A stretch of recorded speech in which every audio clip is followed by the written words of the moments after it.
Mesdames, Messieurs, bonsoir. Un Proche-Orient sans chrétiens est inimaginable. Ce sont les propos du pape ce matin.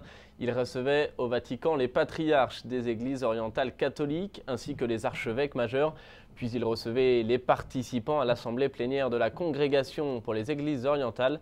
On fait le point sur cette rencontre.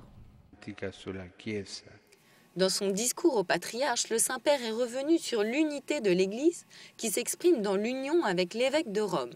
Être inséré dans la communion du corps du Christ, dit le pape, nous rend conscients d'avoir à renforcer la solidarité au sein même de l'Église. Le souverain pontife a également rendu hommage au patrimoine spirituel de l'Orient chrétien, ainsi qu'à ses interlocuteurs, qu'il qualifie de gardiens vigilants de la communion. Le Saint-Père s'est ensuite arrêté sur les problèmes et les défis des églises du Proche-Orient. Les conditions de vie dans cette partie du monde le préoccupent. Ces églises orientales, explique-t-il, sont source d'enseignement pour toute l'Église. Nous pouvons apprendre d'elles, conclut le pape, la patience et la persévérance, le difficile exercice quotidien de l'esprit œcuménique et du dialogue interreligieux. Deux thèmes essentiels du Concile Vatican II qui étaient au cœur de cette assemblée plénière. Dimanche, vous le savez, une messe conclusive de l'année de la foi sera célébrée place Saint-Pierre par le pape. À travers le monde, chaque diocèse y va de son initiative pour marquer cette fin d'année. Ici, au Canada, l'archevêque de Montréal a une invitation toute spéciale pour vous. Écoutez-le. Voulez-vous faire de votre vie une réponse d'amour à l'amour de Dieu? C'est un peu l'appel que nous adresse cette année de la foi. La foi, c'est rencontrer Jésus-Christ. Rencontrer Jésus-Christ, c'est connaître son amour.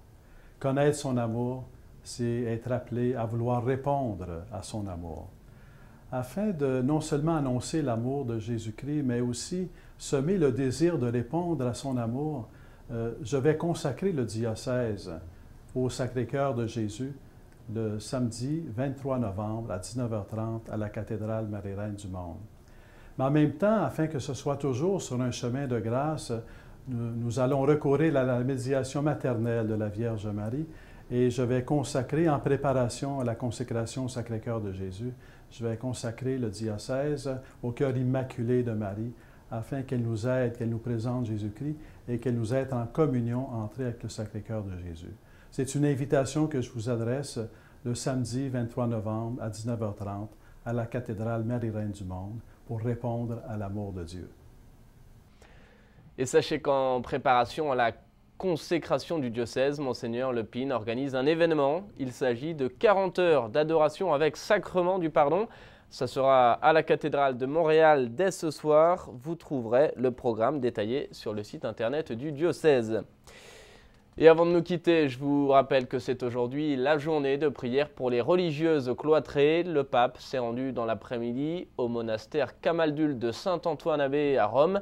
On se quitte avec ces images sur la belle colline de l'Aventin. Très bonne soirée et à bientôt.